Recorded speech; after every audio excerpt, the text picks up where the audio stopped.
But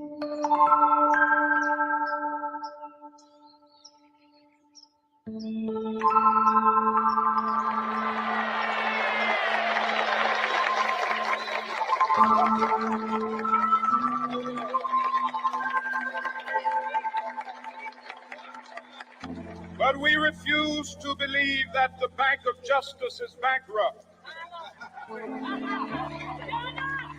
We refuse to believe that there are insufficient funds in the great vaults of opportunity of this nation.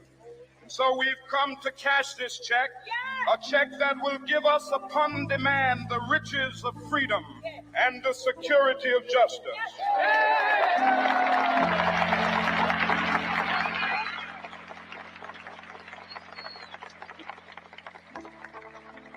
We have also come to this hallowed spot to remind America of the fierce urgency of now. This is no time to engage in the luxury of cooling off or to take the tranquilizing drug of gradualism.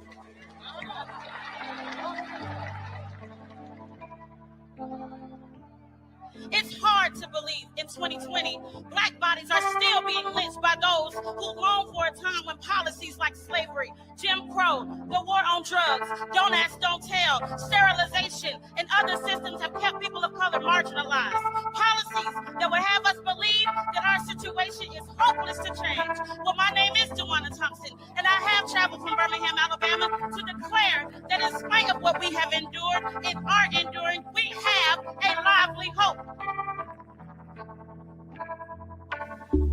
History is happening, just as it has in the past, just as it always will, from one generation to the next. For 30 years, the Civil Rights Institute has stood strong in association with the Smithsonian Institution from the heart of the Birmingham Civil Rights National Monument. We are preserving and telling the Birmingham story, being a good steward of archival and financial resources, and championing civil and human rights, creating programs that encourage cultural awareness, reaching more than 150,000 individuals each year through award-winning programs and services. We're embracing change and adapting for the future, advocating for social justice. This is our country. We built this thing on our backs. I'm from Birmingham, Alabama. We know what making good trouble means. We've been making good trouble in Birmingham, Alabama since Martin Luther King sat in a Birmingham jail and told his own colleagues that he was ashamed of them because they were not stepping up when it was time to do the real work. But we are here today because we believe in doing the real work. We believe in the good trouble. BCRI is built upon the ground that peaceful protesters marched on to demand civil rights. Through its programming, the Institute provides a forum for dialogue and community engagement for all people. In this current national climate intensely grappling with issues on race and justice, the presence of the Institute is needed now more than ever to provide leadership training, historical education, engagement on racial justice, diversity, equity, and inclusion, and a gathering place for the community. At this moment in our nation's history, it is critical that BCRI leads with clarity and intentionality. As keeper of the legacy of the civil rights movement in Birmingham in the 50s and 60s, many throughout the nation and the world look to the Institute to provide understanding of the current dialogue on racial justice. BCRI is a sacred place and a must-see destination for those on a pilgrimage to retrace the history of the civil rights movement. Resources that we receive from community partners allows us to continue telling the story of what happened here, but also reminding people of what's possible when we come together, when we push our government to be better for all of us. We're excited for another season of significant presentations and activities at BCRI. We're a community that values learning. Our immodest but heartfelt goal is to be a world-class institution of worth with a distinctive commitment to examining the past to influence a better today and tomorrow. Across the country, it has me excited and it has me ready to see what's next and do something tomorrow. I'm ready for what's next.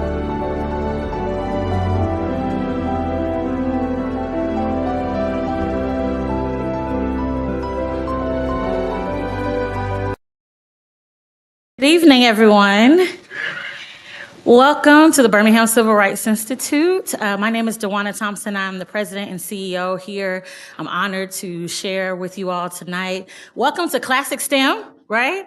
I need a little bit more energy from you all. It's Classic Week, yeah. I told everybody that undergrad, I did not go to a HBCU, but Classic is like the city's homecoming for HBCUs. And so I am excited because it brings back so many members of our community, our extended community. It gives us an opportunity to have incredible programming like we're going to have tonight. And it allows us to really be in community with each other. If you have not had a chance to join us here at the Birmingham Civil Rights Institute over the last couple of years, we invite you to come back. You're always family. Join and become a member with the Institute. We are doing so many incredible things now. How many of you know that in the time that we're in right now, it's not just enough to know what happened? We have to take that information and apply it to our opportunities to advance social justice and human rights right now. And we know that the African American community has made an incredible impact on the world as it relates to science and technology. And so you cannot have a conversation about STEM and not bring in the legacy of African Americans in this country and abroad. So we're super excited that our visionary for this evening, Dr. Samantha Briggs, who's our Vice President of Education, saw fit for us to organize with our partners. I welcome our distinguished panelists today, and I'll bring to you now our very own Dr. Samantha Briggs.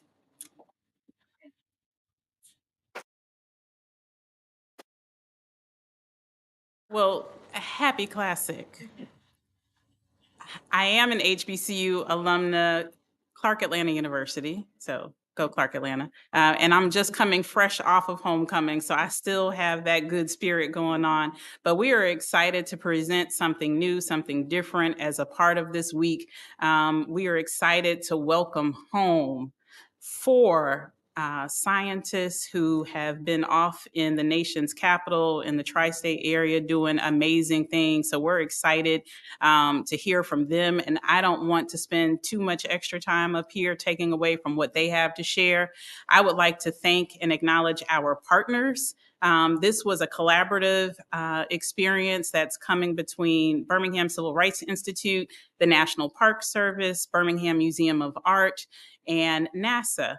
And so it is a unique opportunity to have 4 such partners coming together for a 2-day event. So this is day 1 here at BCRI. And tomorrow night, you all can have an extended experience on civil rights and STEM. And is it Star Wars BMA? BMA is adding Star Wars to the mix for their Art After 5 event tomorrow evening. So we hope that you'll, enjoy this evening with us, and then tomorrow night enjoy an evening at BMA.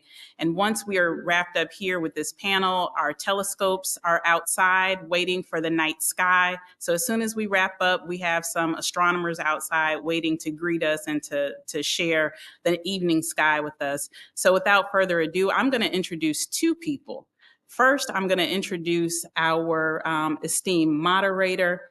We share a name.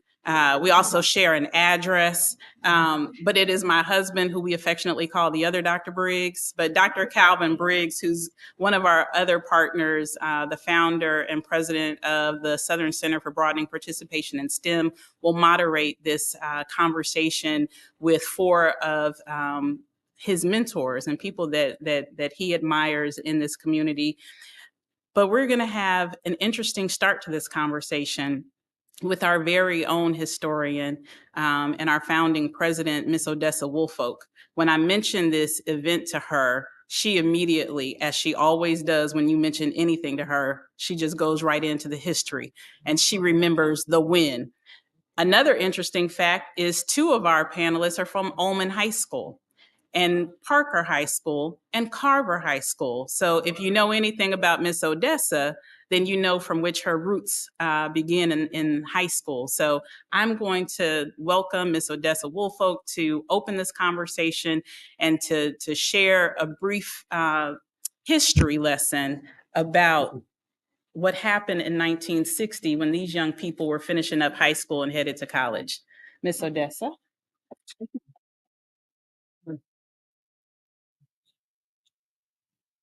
Hello out there.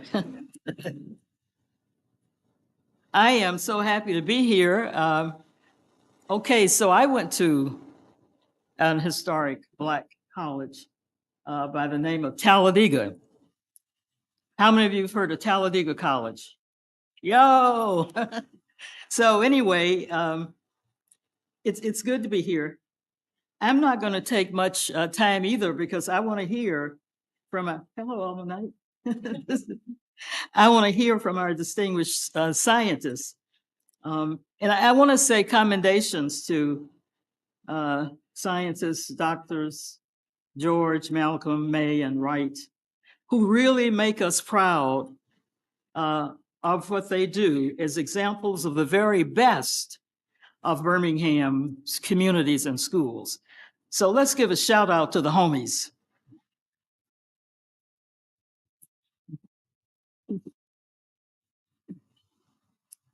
My task is to make brief introductory comments to get us started, and I will resist being a history teacher and taking 2 hours to talk you to sleep. There are some in this audience who've heard me do that. I have not had a chance to complete reading the book, NASA and the Long Civil Rights Movement. The title is intriguing, especially to me, since I have spent most of my professional life exploring and opining about the intersection between race and all aspects of US history and culture. And what this book does is to talk about the interrelationship between the civil rights and human rights era and the space industry. I am also going to make a few comments about the lamentable brain drain that we have had here in our area. I won't spend much time talking about that, but it is on my mind. It continues even now, the drain of our brightest to other places that have an appeal that we yet have to find. So my random thoughts fall into two categories. First, thoughts about Dr. Jacqueline Hall's foreword to the NASA book. And second, a word about barriers and roadblocks that Blacks continue to face. Dr. Hall implores us to broaden our narrative about the civil rights movement. Often the movement is seen as having started in maybe 1954 with Brown versus Board of Education, or certainly 1955 with the brutal murder of Emmett Till, and then it ends with Rosa's arrest in Montgomery. That's kind of the way we look at it. There's some value in looking at that period, but the story began long before those events and continues until now. So in Hall's view, it is a myth to define the movement, as she says, short, successful bid to overcome segregation in the Jim Crow South. I mean, that's sort of how it is looked upon by many, and that is, in her view, and my view as well, short-sighted. In an article which Hall wrote in 2004, she traces the modern movement as beginning in the late 1930s and early 1940s. And those of you who studied that history understand the events that took place during those decades, when youth African-American activism, which took place primarily on the local level, became national in scope. And so she calls attention to the struggle for access to jobs, education, and justice, which continued even after segregation ordinances had been struck down by the courts. She makes a good argument. But then in her recent study, Nicole Hannah-Jones presents a new origin story, which sets the beginning at Jamestown in the year 1619 on August the 1st. So I believe it's fair to say that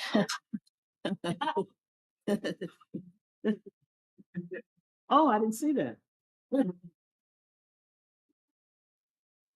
You got the memo. So it's fair to say that African American activism with varying degrees of success has been a part of our history since, as the people on the street would say, the first beginning.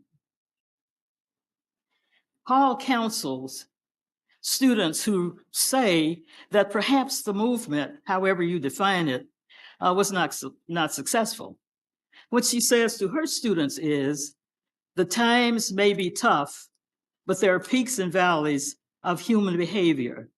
The tough times are just part of a value. But as Martin would say, the mountaintop is still in sight. Now a word about barriers. The thrust of NASA and the long civil rights movement is to connect the aims of dismantling white supremacy and access to gates of opportunity through space, to connect those 2 points. There's a photo in the book that I mentioned on page 103. I hope if you get a chance to look at it, you will. And it's a photo of the groundbreaking of a science building on the campus of Miles College here on November 22nd, 1964, where the speaker was Werner von Braun of the Marshall Flight Center. I remember the event because I didn't go there, I didn't go to that event, but I was teaching in 1964 at Allman High School and kept up with that sort of stuff.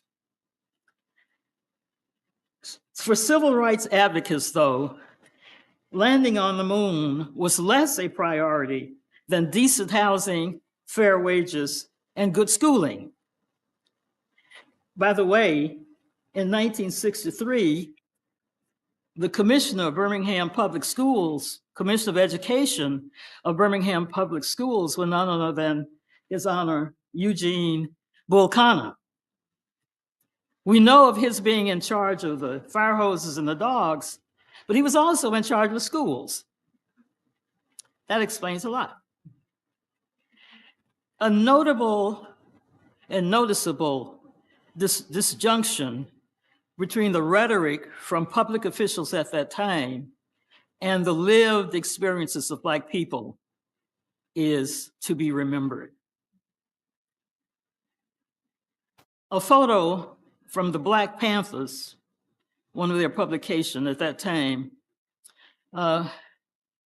says, and this is typical of the Black Panthers, whatever is good for the oppressor has got to be bad for us.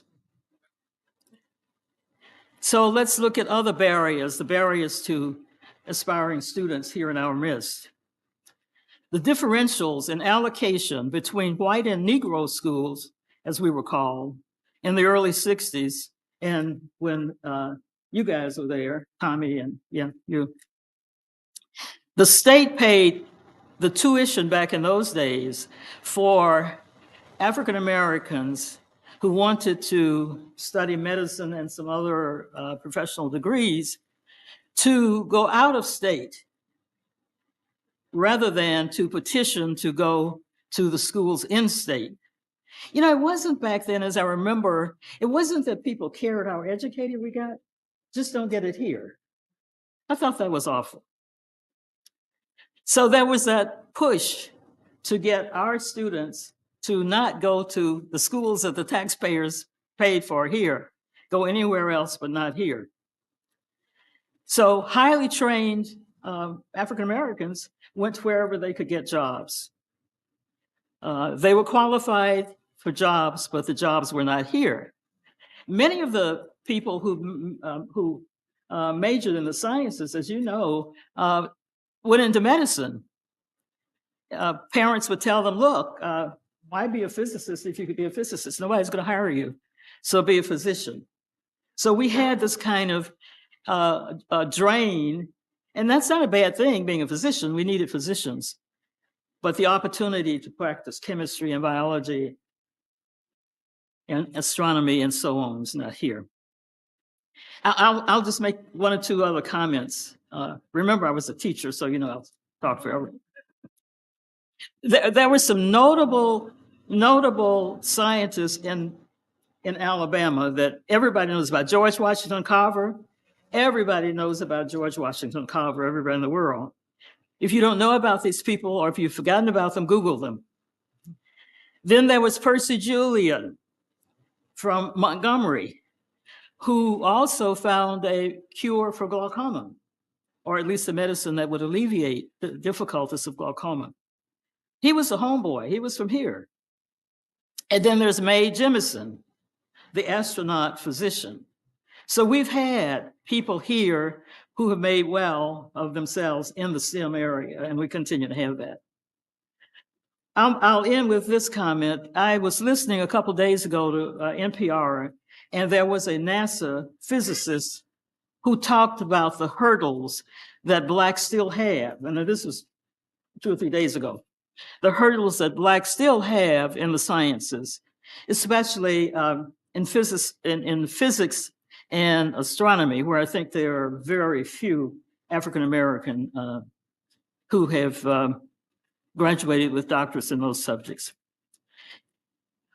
What we need to do, I think, is to prepare a supportive environment for our young scholars so that they can believe that there's somebody, and that's something what the HBCUs do very well. And it's known that the students succeed when there is a supportive environment, and according to studies, they succeed when the students and departments that support them do overcome their financial challenges. So I say to all of you who, those participants, we're eager to hear you. We appreciate what you have done and are doing, and we hope that more and more young people will see the opportunities not only to major in the courses that are available and you've done so well, but to come back home as well. So thank you.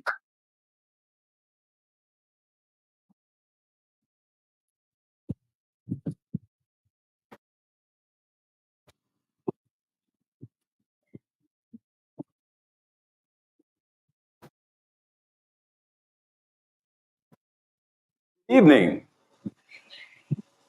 I am Calvin Briggs, the other Dr. Briggs, and I am here to present our panelists and enter into a discussion. I think Mrs. Woelfel did an excellent job framing this entire discussion. Give her a round of applause.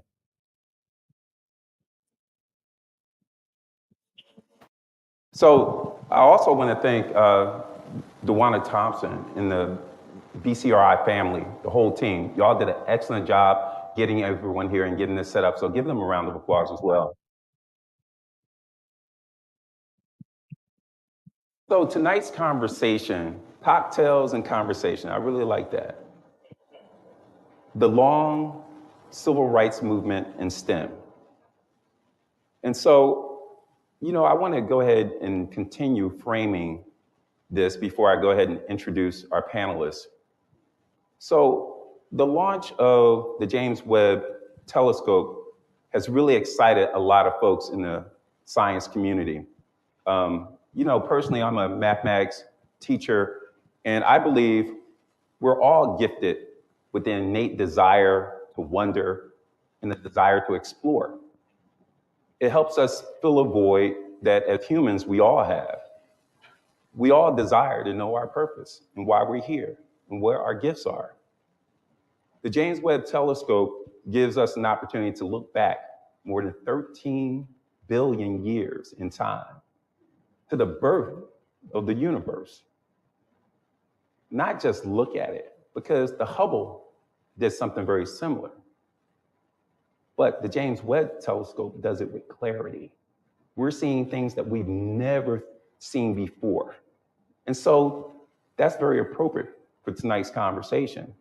So the question is, how does this knowledge being able to look back in time, to look back at the past with more clarity, allow us to enhance the human race, to create a more prosperous and equitable future for all Earthlings, so that we can advance and be the prosperous world that we're supposed to be. So our partners saw fit to, garner this historic occasion of the James Webb Telescope as an opportunity to bring together this community, the Birmingham community, together around this astounding achievement to bridge the gaps between science and culture, and to explore the implications of what that means for not just Birmingham, but the entire world around the Magic City Classic. So tonight, this whole framing of the long civil rights movement in STEM, we're gonna allow our panelists to explore a few questions around this. So at this time, let me introduce to you our panelists. We're gonna start with the young lady in the center. I'm Shirley Malcolm. So, Malichian. Dr. Shirley Malcolm, a graduate of Carver High School, class of '63, and now the senior advisor and director for Seed Change for the American Association for the Advancement of Science. And once I introduce everybody, we can take it back down. So next, we have Dr. Matthew George, Jr.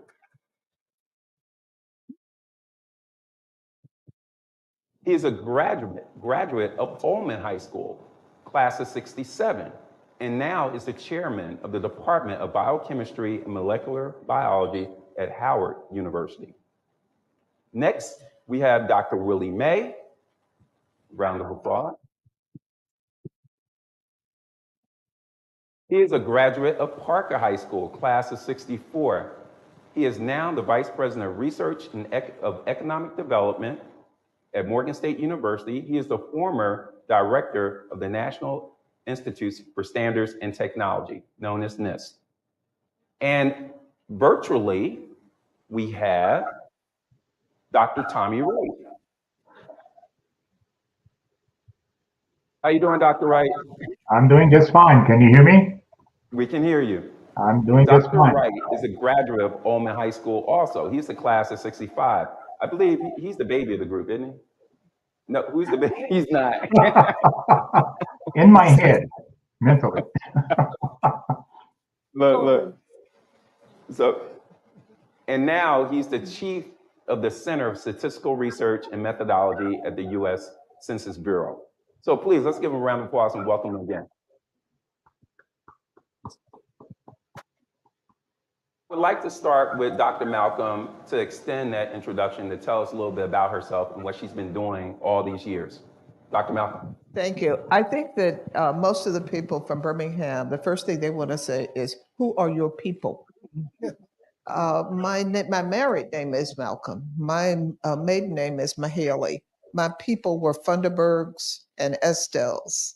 And so that kind of gets you into knowing where I came from. I was born and raised in Collegeville. My grandmother and my mother were members of Bethel Baptist Church. Reverend Shuttlesworth was their pastor. I went to the University of Washington. I moved away from the South to go to school, got my bachelor's there. I was one of those pre-med majors that she talked about before. And then I abandoned it and went to graduate school at UCLA, and then eventually at Penn State, and received my doctorate in ecology from the Pennsylvania State University. I spent a little bit of time being a faculty member, and then got married, moved to the Washington area, and went into science policy. And I have been working in this space since then.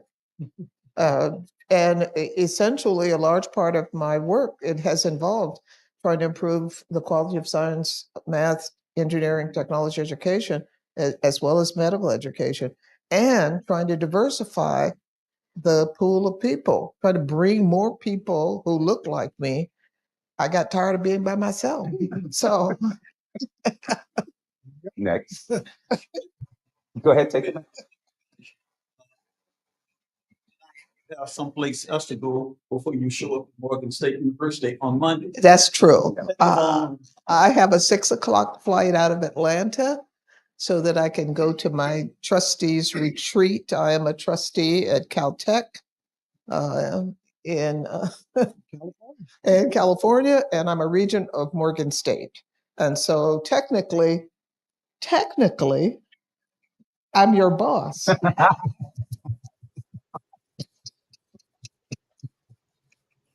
Technically.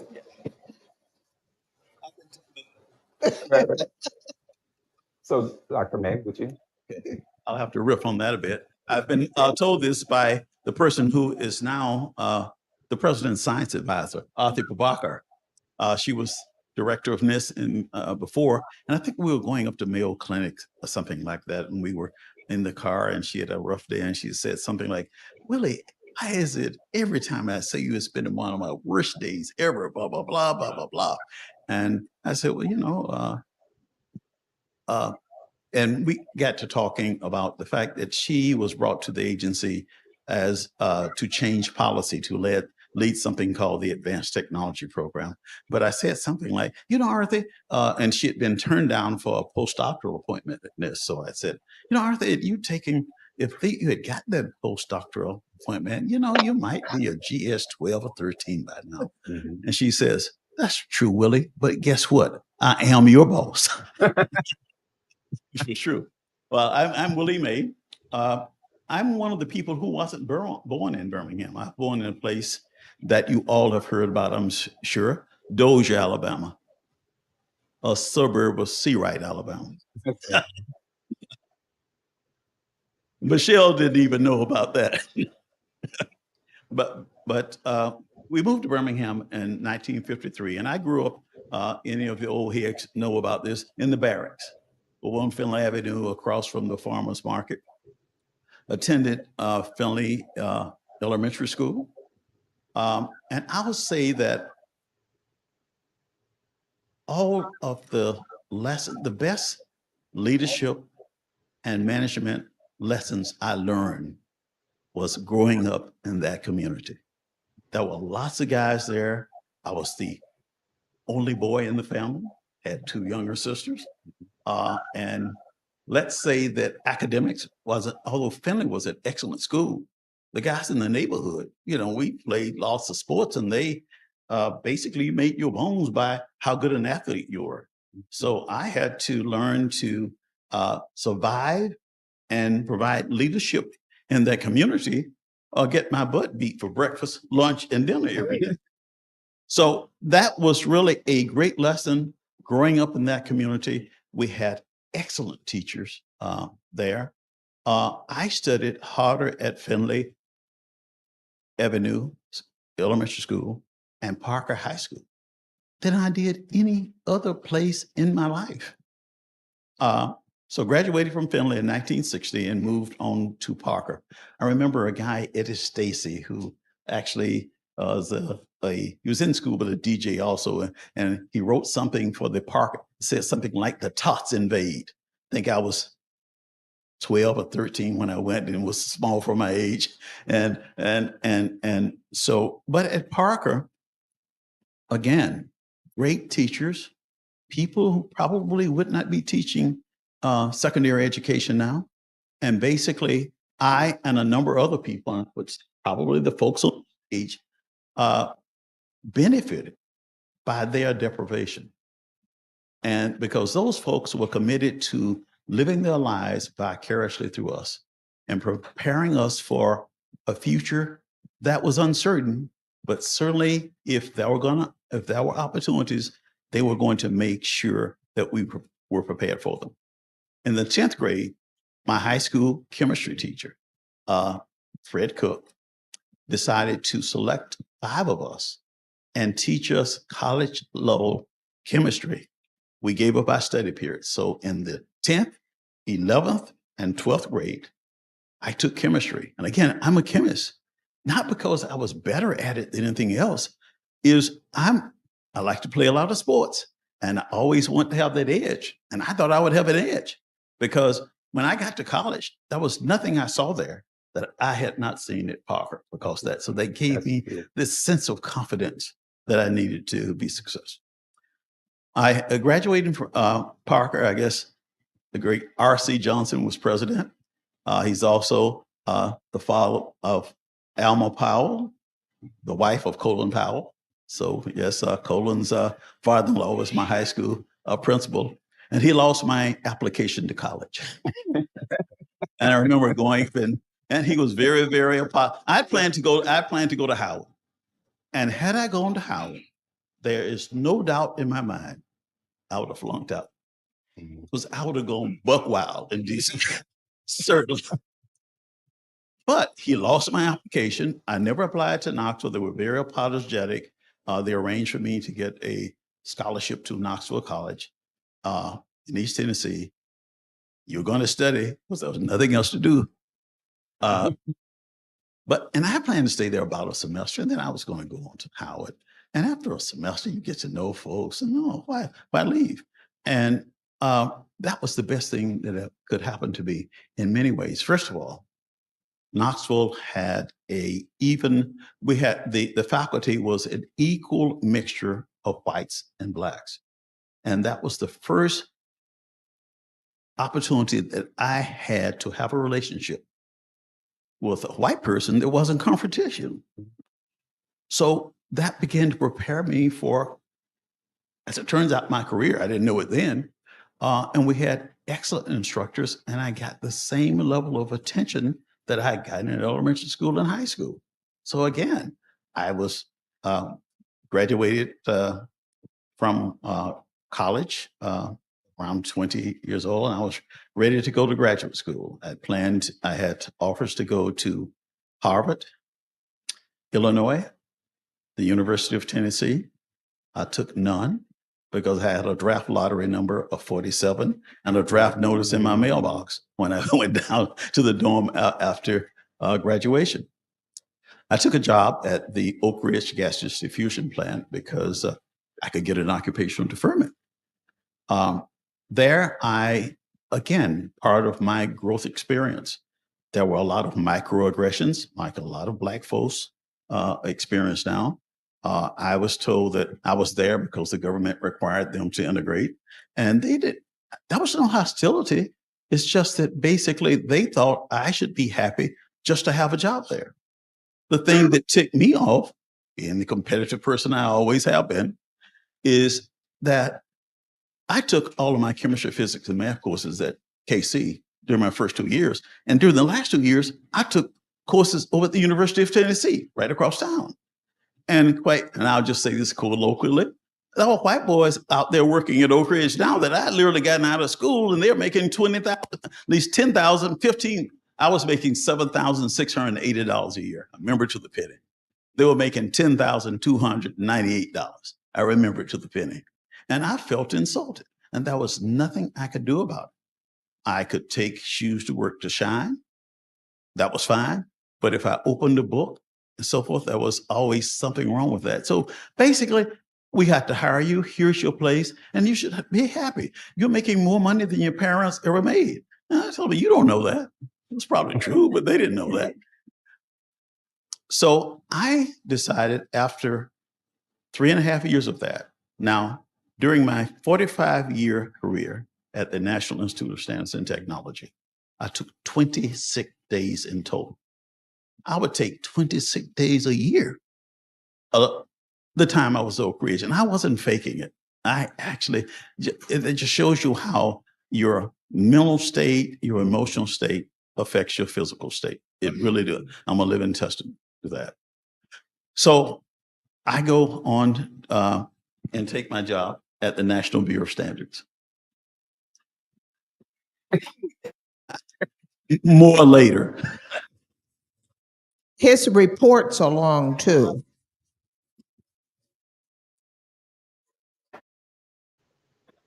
So, Dr. George. It's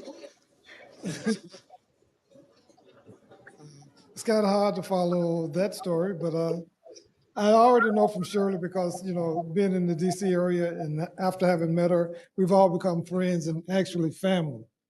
So we're an extended family and having Birmingham as part of our roots. So I'd like to say thanks to all of my high school friends here, but more importantly, all of my family members that are here today. I have sisters and brothers that I haven't seen in 3 or 4 years. So they're here to support me. But my journey began as the oldest of 11, was in the family, 3 sets of twins, okay?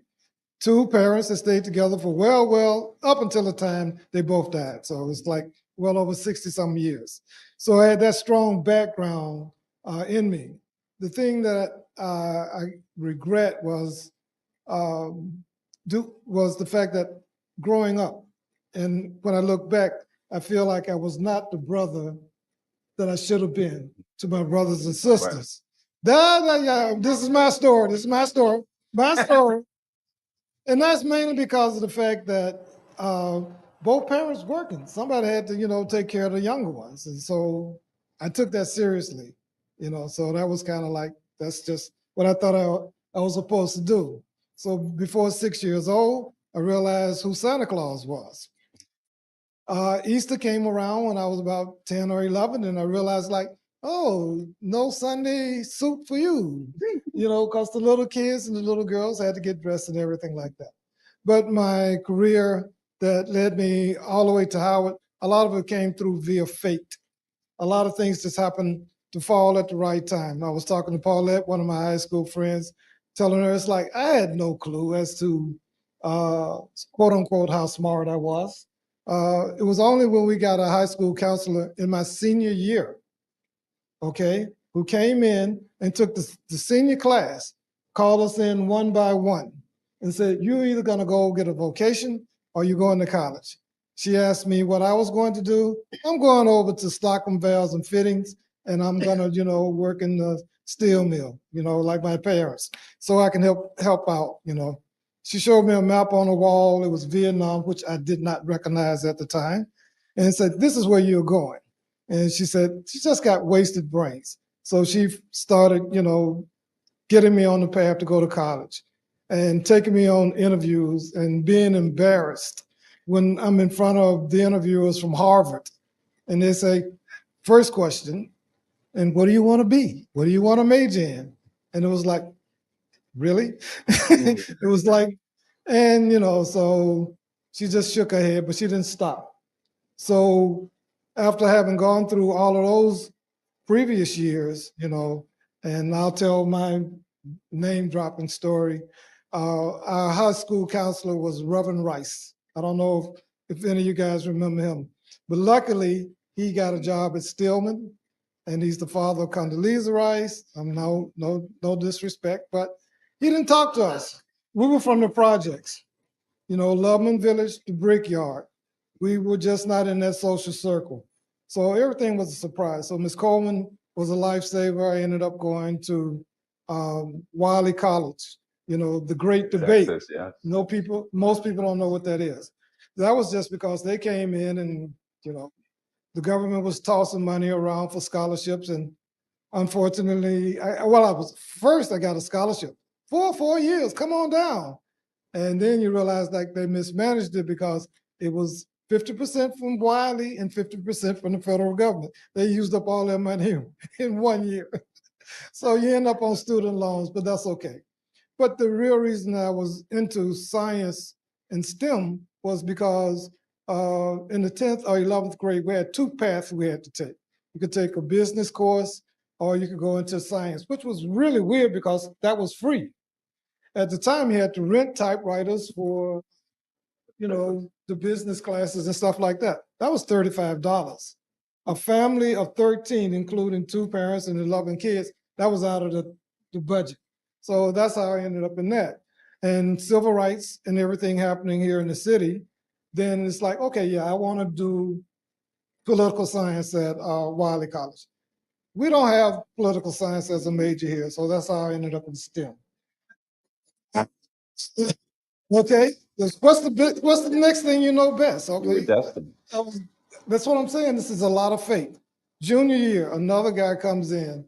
Oh, here's a program that's about graduate school. Okay, go to Atlanta before it became Clark AU. It was Atlanta University. Spend a summer there. And then you realize like, oh my goodness, you can be a mature person. And you know, they make you go party when you feel like you got to go study. Oh, hell no. It's like, no, you are come into the party and you're going to still do well on your exam. So now at this point, I'm finally, you know, like knowing like what path to take because like Willie, you know, I had one of those low uh, draft numbers at the time that I graduated. And so we're in our first year at Atlanta University where I met my wife and we had our kid and all that kind of stuff. And we were lucky to be in school. But at the same time, fate said, the draft is over. We're not going to draft anybody else. So finally, I could like kind of like figure out a plan. But then all of a sudden we had this kid. And it was like, oh, okay. $500 a month between two people, we can make it. But $500 a month between three people, don't think that's going to really work. So another person came in, they were trying to, now we're in the affirmative action stage, okay, of the world. Because the evolution of broadening participation, correct, you began as a token, then it was, you know, the other names, right? So affirmative action, which became a bad name to the nation. And then now, then diversity came out as a way, oh yeah, we can sneak stuff in. Now you have to use the term broadening participation. So that's acceptable to everybody. So at any rate, I ended up at the University of California, Berkeley. Had no idea that this was one of the best schools in the world or in the nation. And I was stereotyped by the people there, coming from the South and having Jimmy Carter around and, oh, you got to be the happiest person ever. It's like, really? But so my silent protest was always to wear a hat and shades, because that's what they thought I was, okay? Right. And so luckily I was the first person in my class of 21 to get a paper published. You know, that's one of the things that we have to do. And I had a student, you know, tell me that I was messing him up because he wanted to go to med school, and because of what they were doing for Black people or minorities, that kept him out. Okay, too bad, boy. Oh yeah. And then so Why was I pre-med? Because didn't I realize I was going to take a man's place at medical school? So, but during the time, I'm going to try and keep this short. During the time I was there, I put this internal pressure on myself. In other words, I felt I couldn't mess up.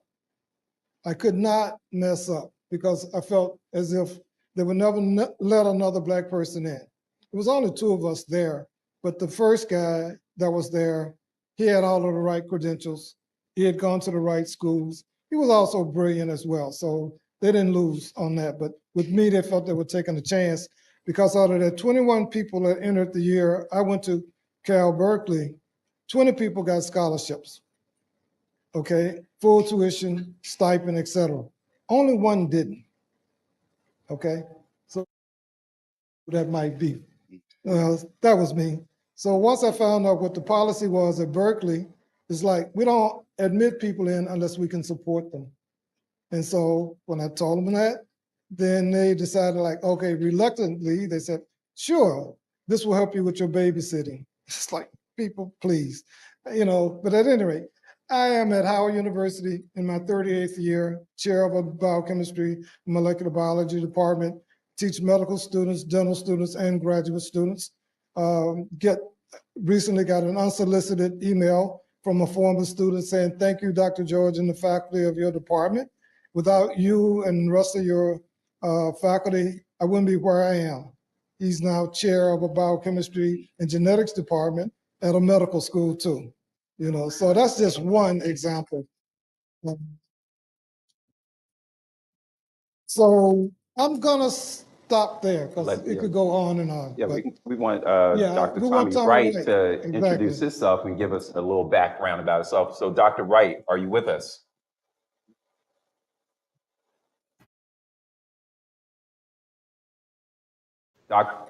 Dr. Wright? Yes, I'm here. How are you? I'm doing just fine. Thank you. Excellent, excellent. We want you to give us a little background information about yourself and how you arrived at that destination you're currently at. Well, let me say, first of all, I'm very honored to be a member of such a distinguished panel.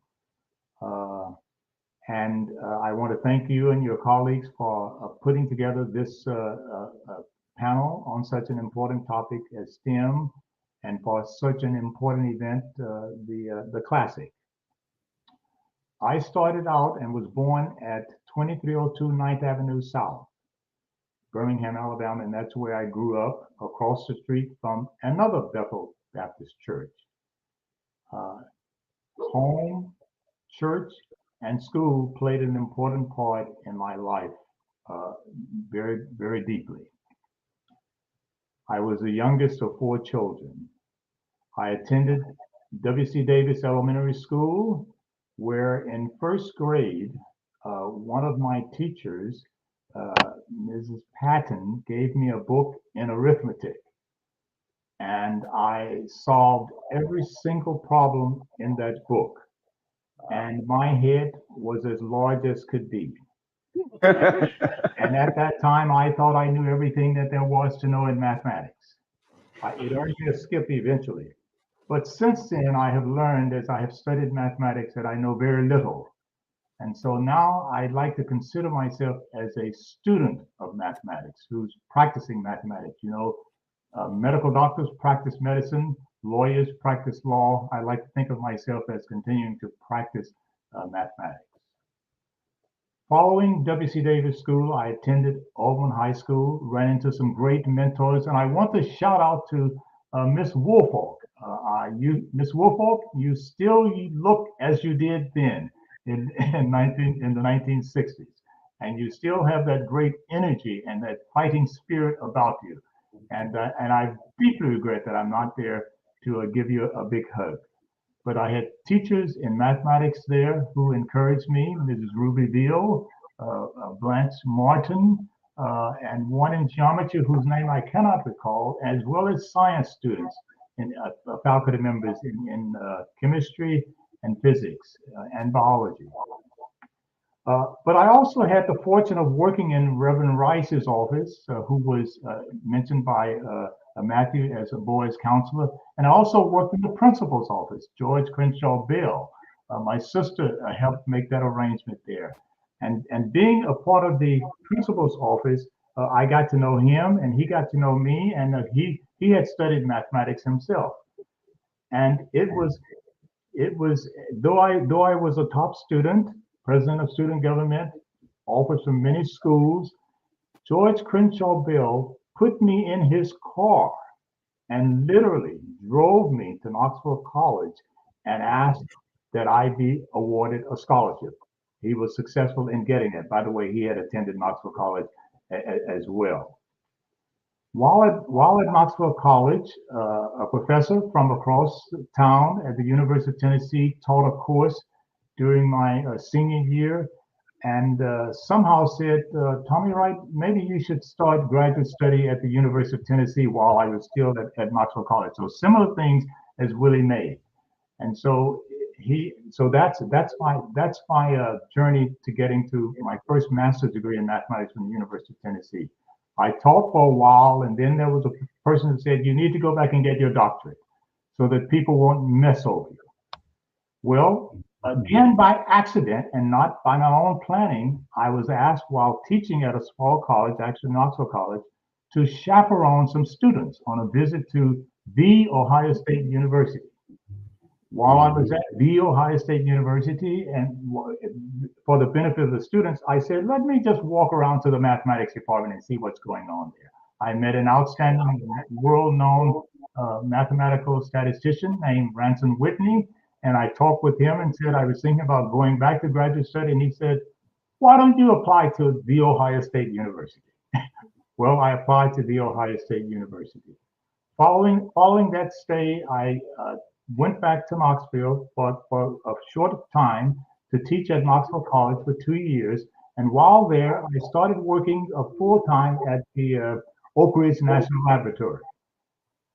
And following that, I was involved in some different projects, writing papers, things having to do with probability sampling. And an opportunity opened up at the U.S. Bureau of the Census in 1996. I joined the staff there and have been there since. I still am active in research, though I head the group. It's quite an academic group, and I still do some part-time teaching. I taught at Knoxville College, University of Tennessee, and currently do some part-time teaching at Georgetown. Along the way, I have one wife, we have 3 children. I think it's probably good to, I do want to make this point though. If I had to write a book, the book would be entitled Getting Ready for Integration. And I tell people this a lot because when I was growing up in Birmingham, Alabama, and I think about the type of people who come out, several on the stage there seems to be a drive and motivation that was within us at that time. And that drive and motivation and encouragement and support came from our teachers. And the idea of the book title, Getting Ready for Integration, was study hard, work hard, have good morals, because the day was going to come when integration was going to happen and good things were going to follow. So if I had to write a book, it would be called Getting Ready for Integration. And I think that that's what was happening in my home, in my church, and in my school. I'll stop there. Thank you. Thank you, Dr. Wright. So I think there were so many nuggets that were dropped from the intros all the way through your intros. So it's going to be difficult to know where to start. But I think I have a question, because I think at the heart of this conversation was a community. It was a community of professionals, a community of parents that help you elevate to your current status. So this question dives deep into what we can do for our students. So, many students of color who pursue STEM degrees are the first person in their family to go to college. So often students of color may receive poor academic advising, poor support. They have poor personal networks to help them navigate through this career or college pathway that they're seeking to go on. So for the sake of our students that may be listening, what advice would you give to allow them to successfully navigate to an undergraduate or career pathway in the STEM field? So we'll start with Dr. Malcolm. We have to give them a community. It was very hard to become something I had never seen, but that's what I had to do.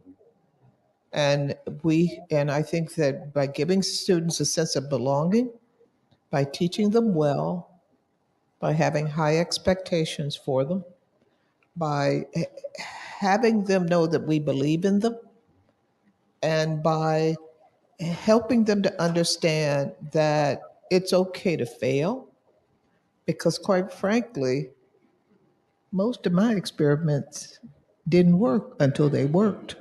So we're talking about resilience. That's the way it works. Mm-hmm. And I think that giving people permission to fail and then to come back and to succeed, because you learn from failure. If it works the first time, you don't always understand those nuances. So following this theme that we've that's it exactly. In, Dr. Malcolm, looking back in the past with clarity. So we look back 60 years at the start of the civil rights movement. Nothing has changed in terms of what type of supports students really need to be successful? Well, some things have changed. There are a few more of us. I mean, when I first started this journey, we couldn't have had this couch and that screen because there wasn't anybody. And so that has changed. It has changed that Matthew is now able to enable a whole generation of people who can then build on that. What hasn't changed, unfortunately, is that we still encounter microaggressions. We still encounter situations where it's assumed that we're in the wrong place. We turned left when we should have turned right. Okay. I mean, we still encounter, we still have a situation where students are not educated well enough from the beginning that it isn't a strain for them to then go and make up the difference. Now, that's not to say they can't make up the difference, because quite frankly, we've seen in too many cases of HBCUs taking students who were not with all AP courses and things like that and Or not on a enabling reading them. level. So, I mean, I believe that we have to change the whole system. The system that educates kids in the beginning, the system that either takes care of their health needs or don't. I mean, for a while I was having problems in school until somebody realized that I needed glasses. I mean, there are all of these things that can sideline you. So you've got to think much more holistic.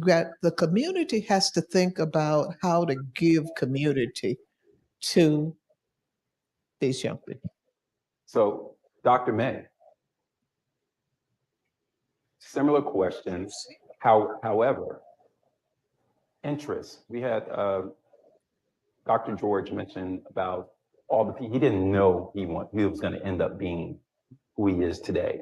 There was people all along that path that kind of pulled his coattail, pulled him to the side and said, I think you'll be good for this. I think you'll be good for this opportunity. If developing interest in STEM for students is that crucial, what do you suggest we do today in terms of helping students understand that a career pathway or college pathway in STEM is for you? Well, to be honest, it's not for everyone. I think those kids have to see themselves as being successful in that area. And it's up to those of us who have been successful to convince them that they can too. And that's the short answer to that. And it's critical that we have more folks that look like us on the stage in the STEM area. As I said to the fellows that were interviewing me, because it's the fair thing to do. And we talk about the American way and fairness, but forget about that. There's a business case for doing this. Back in the in 57, when the Russians launched Sputnik, that was a ton of money that went into the US educational system. We built the best educational system on the face of the planet. We had folks from all over the world who came here to go to school. Many of those folks stayed here for a long time to help build our economy and build our society, because quite frankly, they couldn't go home, they thought, because the standard of living here was better. Well, that is changing. It's changed a lot over the past 20 years. And many of those folks are going home now. And because they are going home, we're finding ourselves as a country in a lurch, that we are losing our competitive advantage. And for the sake of US competitiveness, we are seeing with this CHIP Act that just passed, they're talking about the missing millions. Well, that missing millions is us, quite frankly. This country needs us now.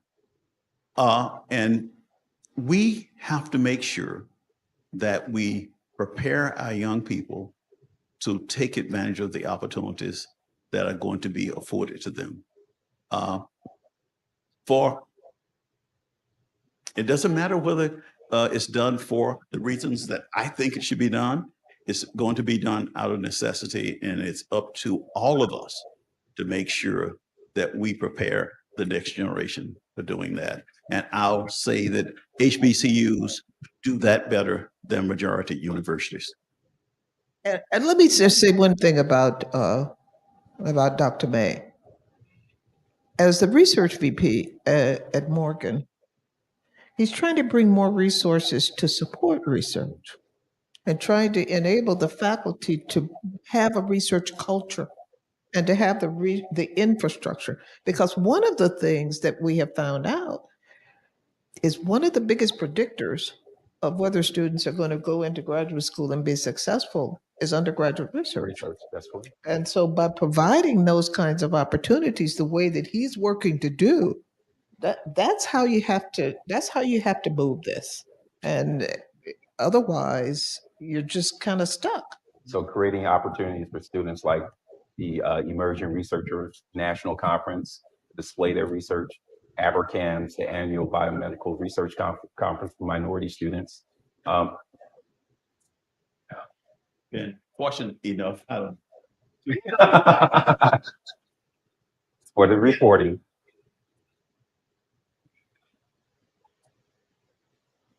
It's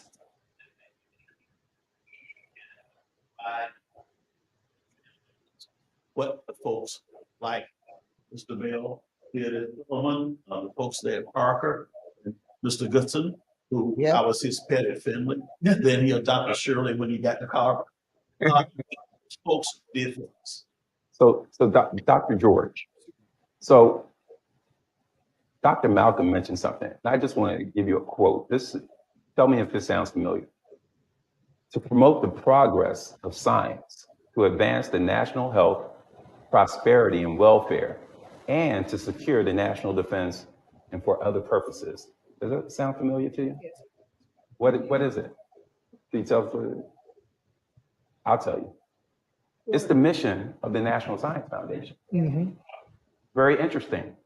The health and prosperity of the country and the national defense.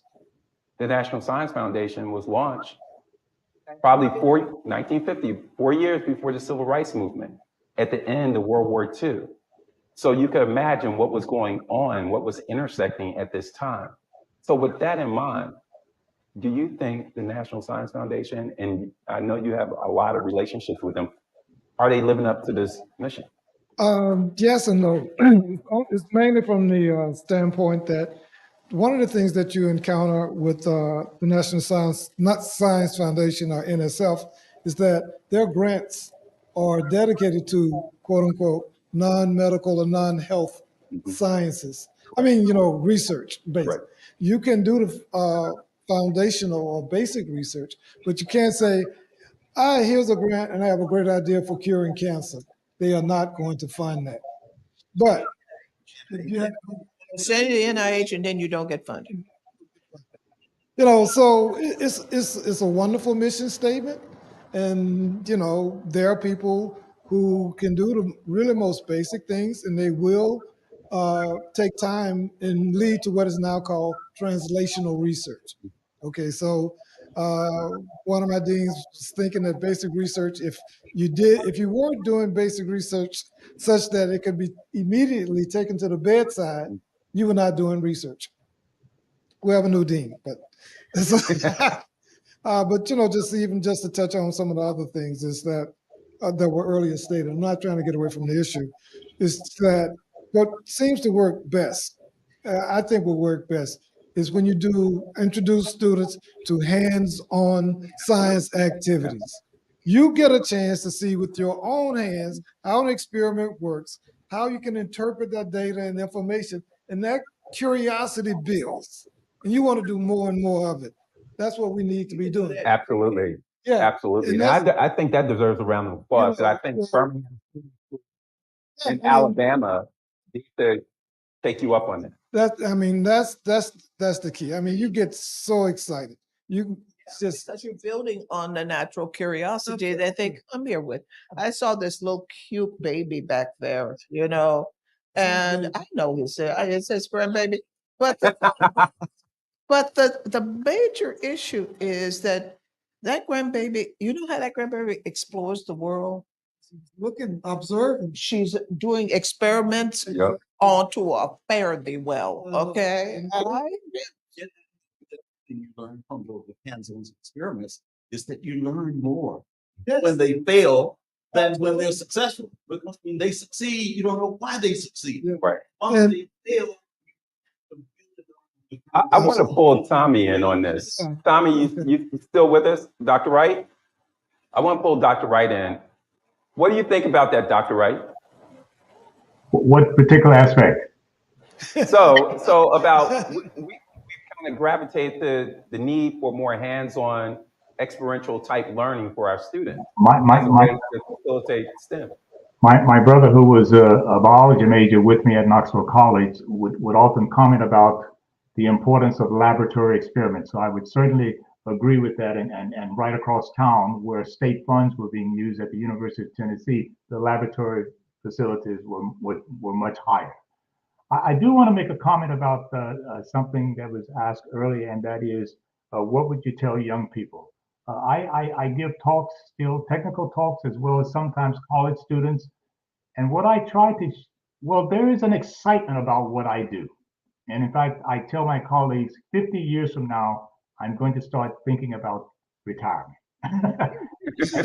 and that's the current state. But I still have excitement in what I do. It just, since that first grade, I just have excitement. And if it's a technical talk, that excitement comes out. And also I have this desire to take the mystery out of mathematical and statistical and theoretical things. And when you try to do something like that, it's just fun. And I want to say that. But I want to say one other thing, though, and that is, you asked earlier what has changed. You remember me talking about getting ready for integration. Integration changed us. We gained something and we lost something. We lost all of those caring, supported teachers in the classroom and believing them, pushing us. I think we lost a little bit there, and we have not yet adapted to that great loss. Thank you, Dr. Wright. Thank you. And so in a moment, we're going to open it up for Q&A from the audience. But let me just mention, you raised the issue of the National Science Foundation. One of the things that I did was to spend 4.5 years as a member of the National Science Board. And one of the things that I learned in that time is that just because an agency has always done things one way doesn't mean that it has to keep on doing things the same way, and that you can make shifts in what they do. I learned that. And I moved it. Okay, because the basic issue is that people don't like change, and they will keep doing what they've always done. But if you keep doing what you've always done, what happens? You get what you always got. And so if you want to make shifts, you've got to rethink the way you do things. And so I think that that's a good lesson for all of us. thank you, Dr. Melvin. Excellent, excellent. Dr. May, want to add on? You need the mic. Huh? You got to have the mic. Yeah. I'd like to bring Dr. Tommy Wright back into the discussion. Tommy, I was surprised you didn't mention your mentor, Dr. Robert Harvey. I'm surprised I didn't mention it either. I was conscious of the time, but I'm not Jesse James, but you're right, Robert H. Harvey. How could I not mention him? But I was conscious of the time. Jesse James was my mentor and is the godfather for my son. Yes. Dr. Harvey had an unusual gift of explaining and simplifying things, and an unusual characteristic of each lecture would begin with a summary of all of the previous lectures. It was just a thrill. And if you didn't show up at that 8 o'clock class at 8 o'clock, the door was locked and you couldn't get in. So there was a discipline kind of enforcement there. But yes, Robert H. Harvey, I should have mentioned it. It made me think about Dr. Harvey, this issue of how failure sometimes is the best teacher. Yes. I was cocky as a student. Yeah. I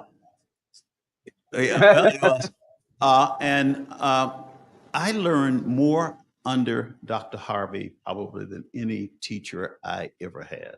Yeah. He would give a 200-point exam at the end of the year. I guess on those, I made 86 and 83, and how you could do that on those. And those were 200-point tests.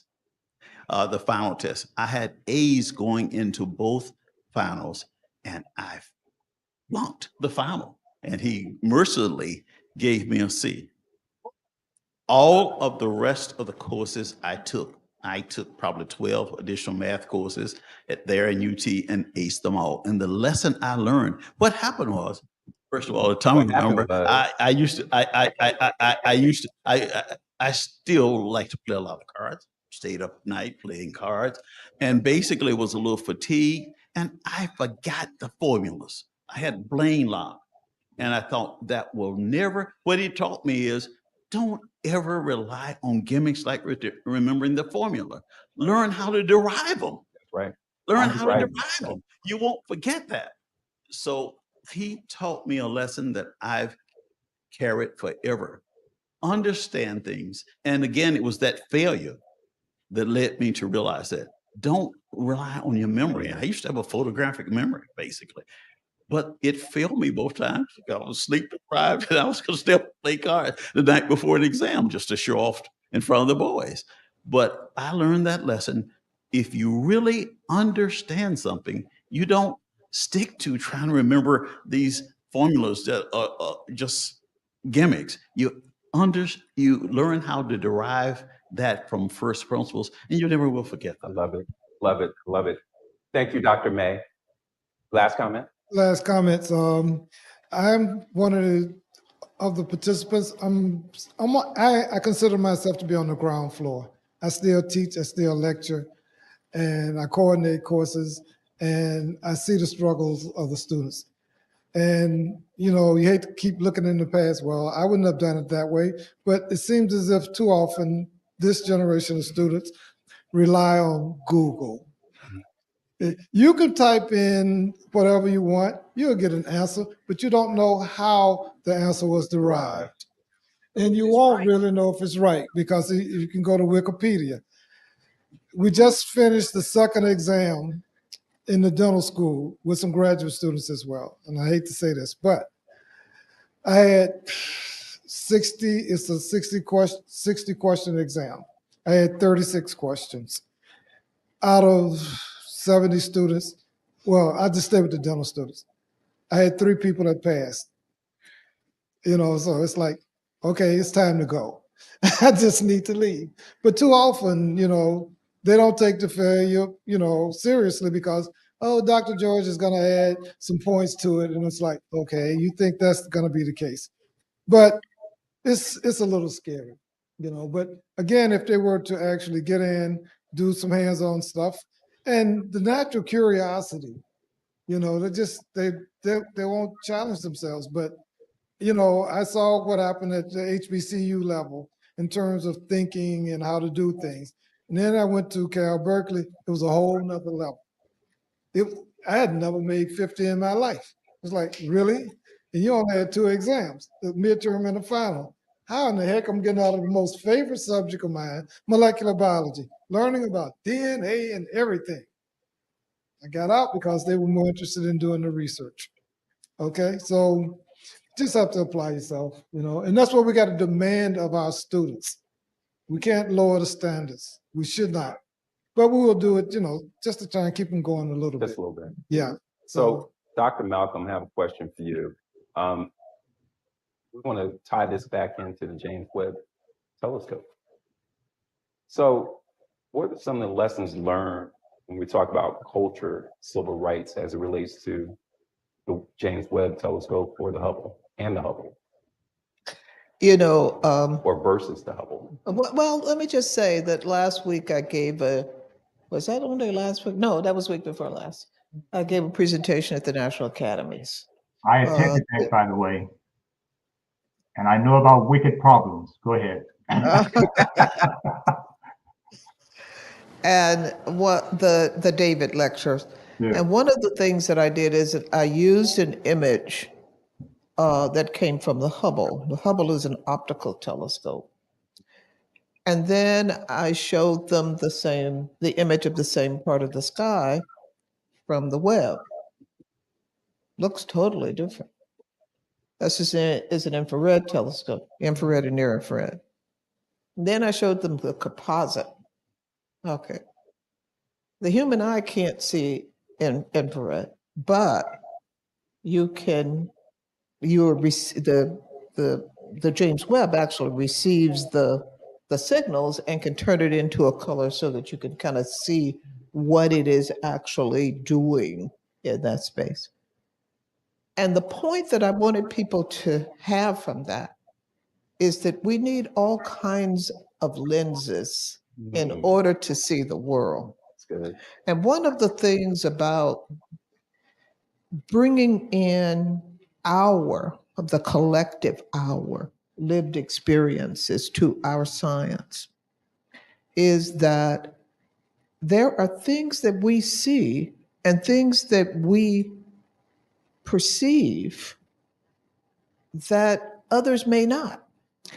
And that inclusion of our voices and our perspectives within the science makes the science better. I love that. I love that.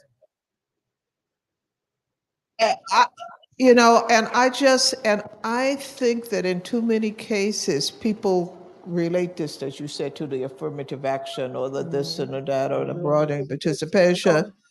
Yeah, right. But it's about making the science better. This is about getting better technology. It's about having innovations that don't leave people out. And I mean, we think about facial recognition technology. I'm scared to death of AI. Right. Because I don't see enough of us. I mean, within it. I know. That's right. That's right. Right. Uh, People of color are not even recognized. They don't have. It doesn't do a good job of recognizing women. It recognizes men. It doesn't do a good job of recognizing people of color. So if you're a Black woman, you're really screwed. Because of folks who program the algorithms. That's right. For folks that look like us to be in the game doing this. That's right. That's it exact. So I hope that people who are out here listening to us have fun with each other. Really begin to understand the stakes on this stuff. We have issues that relate to environmental justice. Guess who always, when I lived in Collegeville, when flash flood came? Oh yeah, well, yeah, we were basic. Well, my old high school, Bar. it's Yeah. a Superfund site. It sure is. God only knows what I have in my body. Still here. Still Yeah. doing well. Well, but the point is that there are real technical issues that relate to things like this. We need perspectives inside of this invention process, this design process. I just want to add this one final thing about the inclusion process and what it is that we all need to know, particularly, as it relates to STEM. We should not be afraid of it. We should be aware of what we can do with science, because one of my final lectures is on recombinant DNA. In other words, how you can change the DNA. You want blue eyes with that brown baby? Trust me, we can do that. And so I'm just not, like I said, I'm outside of the teaching mode here, but there's a possibility of genetic discrimination. Okay, so you go in for a job, you think you got the same credentials.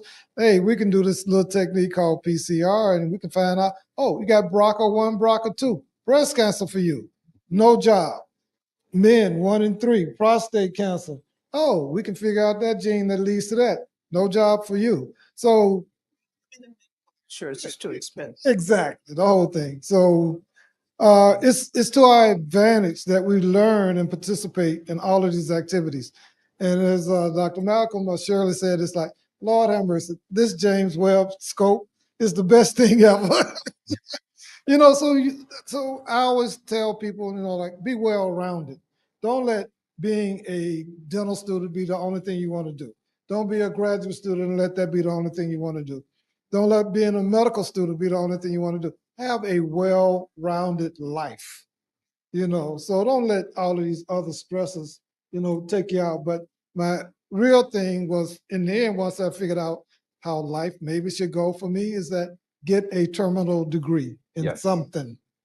So don't want to be less than. And that's on over, except that one of the things that the James Webb does is it should humble you. Okay, you are not the biggest thing around. Well, folks, I turned 75 years old last month. And since I left the Oak Ridge gas diffusion plant and went to NIST, I have not had a job. I've had a career. And what I will say to all of you, find something that you really are interested in that turns you on, and you won't have a job for the rest of your life. You can see how much we've enjoyed this interaction. I've led scientific delegations to over 50 countries around the world, gone to places and led delegations places that I didn't know growing up in the barracks. And again, because of this thing called STEM, took me there. One of the advantages I had is that I want a whole lot of folks that look like me. So sometimes they gave me credit for knowing a little bit more than maybe I did, but I'll take that because we get the opposite all the time. So I would say there are so many vast opportunities out there in STEM, science, technology, engineering, and math. It's not for everyone, but for you guys who have the aptitude, trust me, if you get involved, you won't have a job. You will have an interesting career and one that you won't walk away. Like Tommy hasn't learned, he hasn't quit yet. I retired 5 years ago and I flunked retirement. I was retired for 3 weeks. And when I was at NIST, I had a 10-minute commute for 10-minute commute both ways, home and to work for 45 years. Now I have an hour to an hour and a half commute each way. I still live near in the Washington area, and I drive to Baltimore. I tried to get my wife to move there, and her comment was, any fool who still wants to work after 45 years, 50 years, that fool wants to drive. Thank you so much. Ladies and gentlemen, I want you to give our panelists a big round of applause.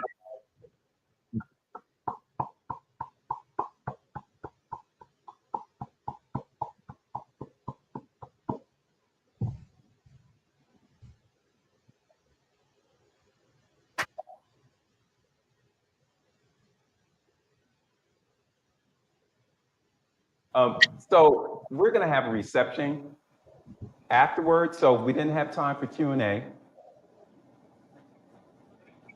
So we didn't have time to extend the Q&A session. So I encourage you to mix and mingle with our panelists and question them, talk to them, pick their minds, pick their brains. I would definitely want to invite them to my institution to meet my sons and daughters and nieces and nephews. So they may consider it. So please take advantage of them while they're here. And, together we create new possibilities in STEM college and career pathways. So thank y'all so very much for joining us. And please hang out and enjoy the reception.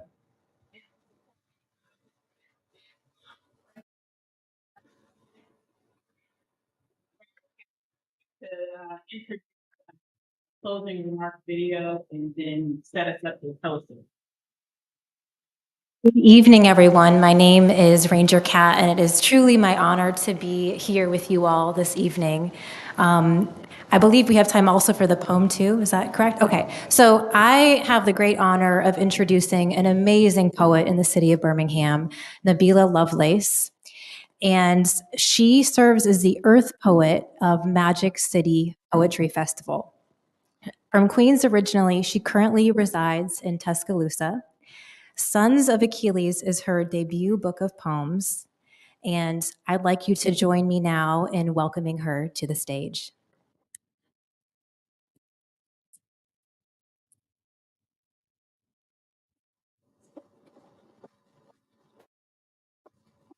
Hi, everybody. How y'all doing?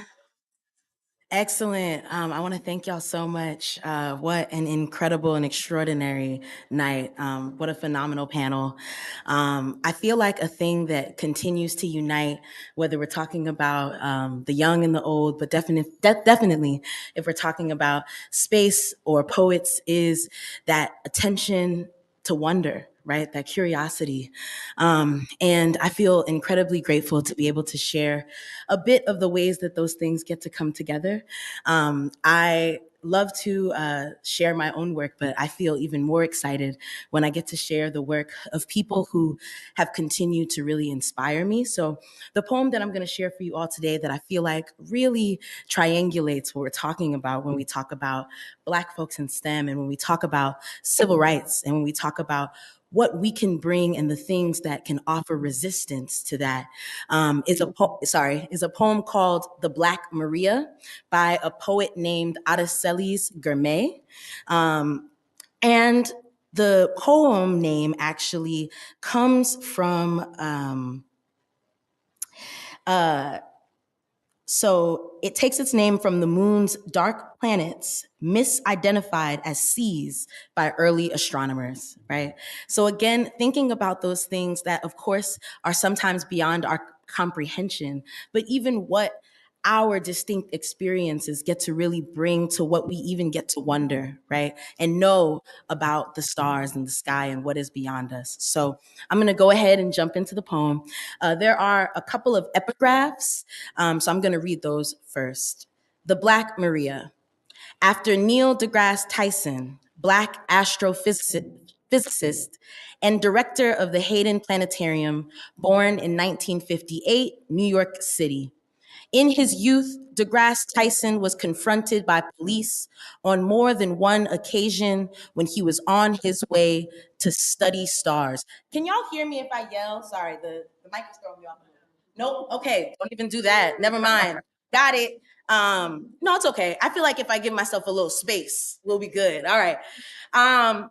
And so this is just a little bit from Neil deGrasse Tyson, thinking about him being approached by the police when he's just trying to use his telescope, right?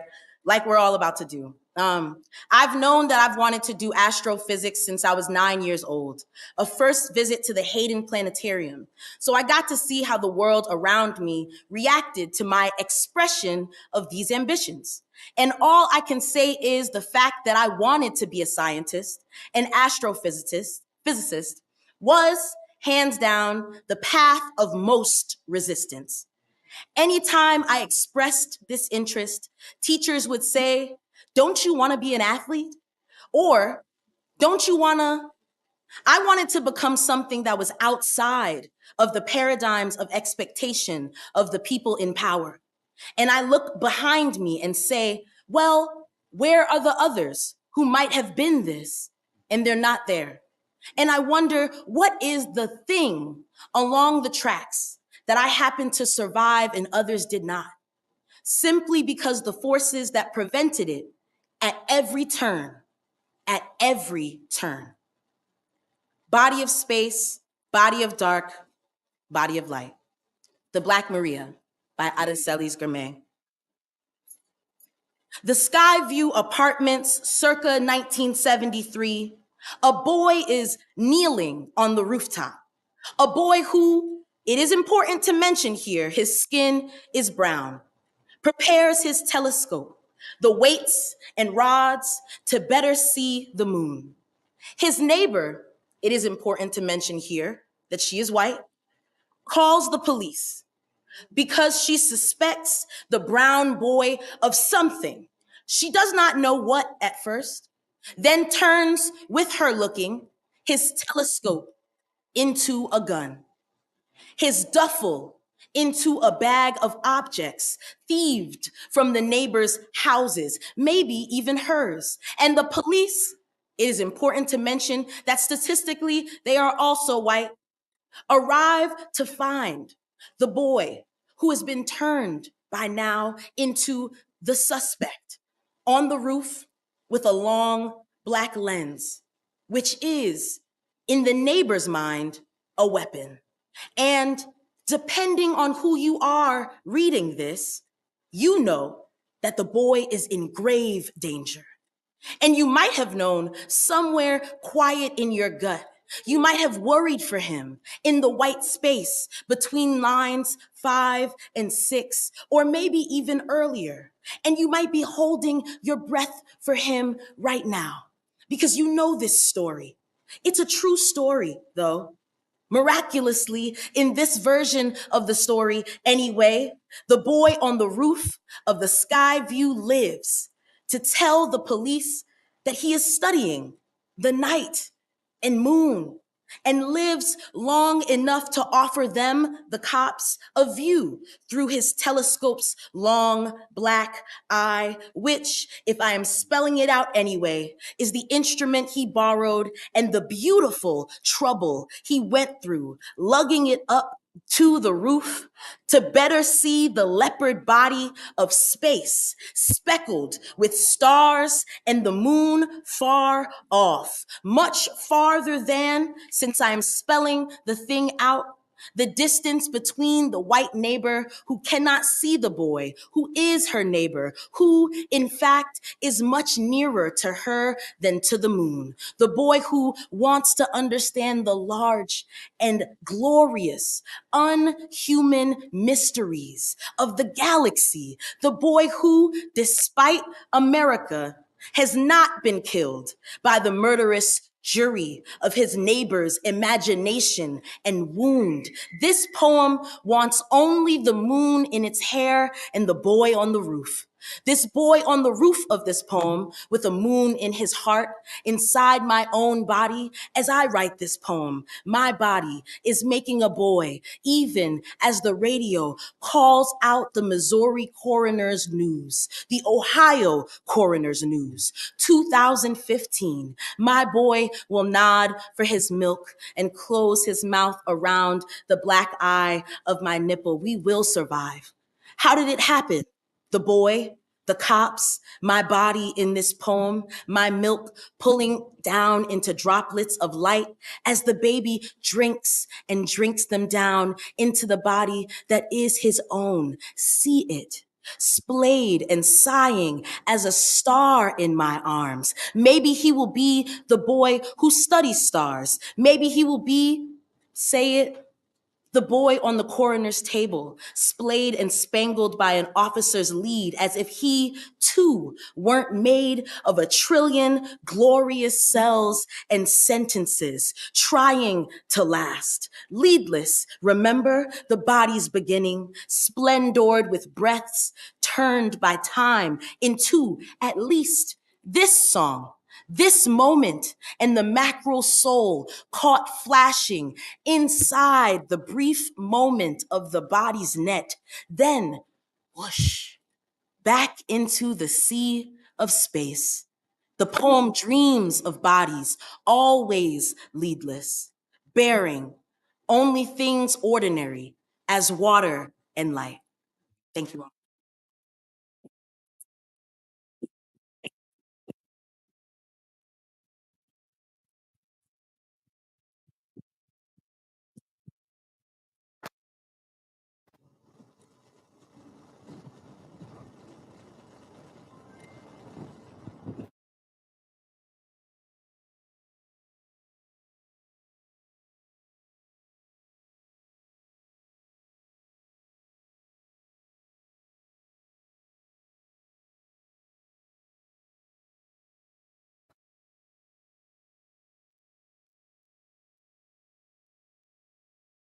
I'm Dr. Brian Odom, NASA's acting chief historian. I'm really sorry I couldn't be there with you at this event in person, but I wanted to take part in whatever way I was able in this very important discussion. So thank you to the National Park Service, to Catherine Gardner, and the rest of the organizing committee for developing such an excellent lineup for this very important discussion. I was born and raised and educated in Alabama, so I've always sort of thought I understood this history of civil rights and the impact that it had on the state and the country. But then when I started researching it, I figured out how very little I knew about it. The research for my dissertation really looked at the impact, the intersection of space and race in Huntsville, Alabama during the Apollo program in the 1960s. We did work for an edited volume that you may have seen, NASA and the Long Civil Rights Movement, that really tries to look at, from a long civil rights movement perspective, we mean a little bit expanded out beyond the classical civil rights movement into looking at issues of gender, obviously race, but class, labor, and that sort of thing. So that volume is an attempt really to build a larger context and to help us make this a usable history for us. Well, obviously, a history that's usable for the country at large, but also for NASA and specifically at NASA as we continue to do work for diversity, equity, inclusion, and accessibility to really get at the core philosophy of who we are and understand the scope of the work that we have to do.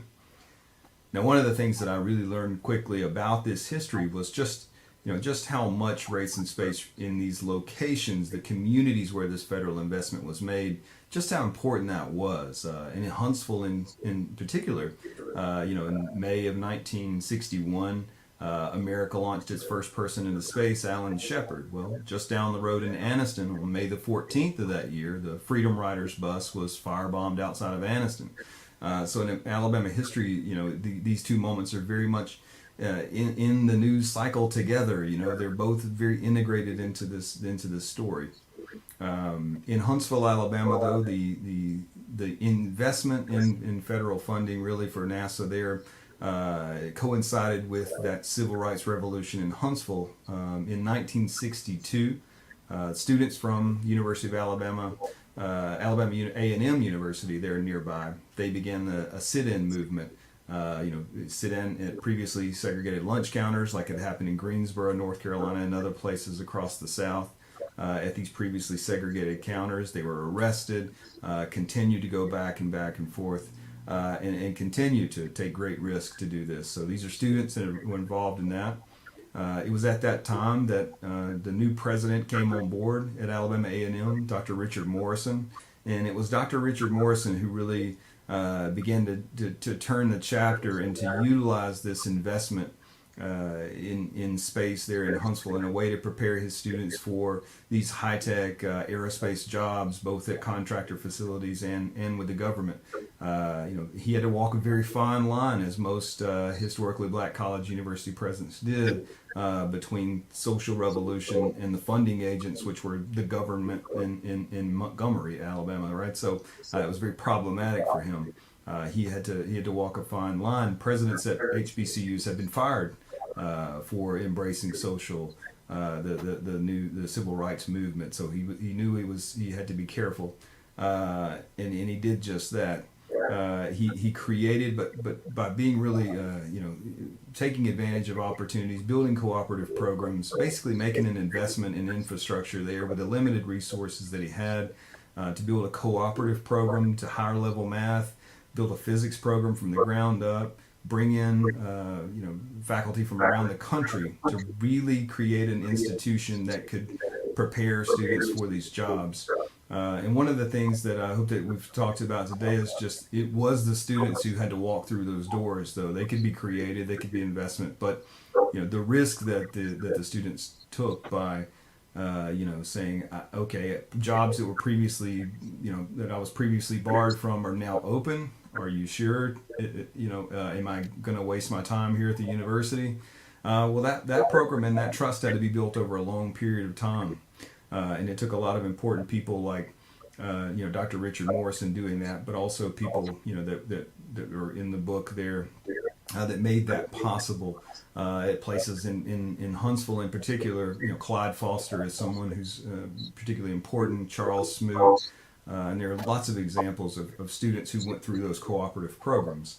And in Birmingham in particular, Miles College, wasn't without Dr. Pitts there at the university, understanding that maybe this investment could be for him and for his students. He breaks ground on Taggart Science Building in November of 1964, without funding for that building, and he invites Werner von Braun, the center director at Marshall, to come down and give a talk. And at this talk, von Braun really does share this belief that I believe education is the light that will illuminate our path into the future. With hard work and perseverance, Miles College and its graduates will be at the forefront of our advancing scientific knowledge. So that's Von Browning, but that's that moment that Pitts understands that this is a possibility now, where it may not have been before. So I think, in short, I mean, this history is incredibly important. It's, as I mentioned before, it's important for NASA to know this history if it's going to be serious about diversity, equity, inclusion. It really has to know this history and know what has happened in the past, how it happened, what the risks were, because we're never we can always find room for improvement. Obviously, I mean, things may be better than they were in the 1960s, but there's plenty of room for improvement. And that's why this history is impactful. That's why this conversation that you had tonight is impactful. So I thank you for being able to participate like this. And please reach out if anyone would like to continue this conversation, because again, it's something that I've researched over a long time, but I appreciate how little I know by doing the research that I've done. So thank you, and I appreciate it.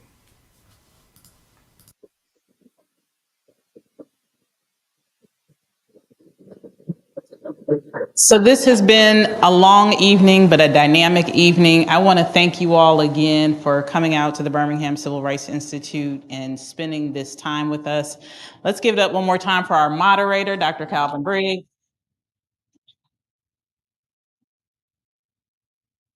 And for these dynamic brothers and sisters, daughters and sons of Birmingham who have come back for this occasion. I thank you, Dr. Wright. I thank you, Dr. Malcolm. I thank you, Dr. May. Thank you, Dr. George. I thank you to all of our partners, to our president, to the entire education team, to our IT team. Can y'all please give it up to my IT team? And to Miss Odessa, we love you and we're so grateful for you. To everybody who made this happen, and of course, again, to all of our community partners, to the Magic City Poetry Festival, the National Park Service, NASA, and the Birmingham Museum of Art. Enjoy some more snacks, enjoy some drinks, enjoy the telescopes out in the back on the patio. There's some astronomers back there helping you to see the night sky. Continue to talk to our panelists and go to BMA tomorrow night for Art After 5. Thank you. A copy of tonight's event will be on BCRI's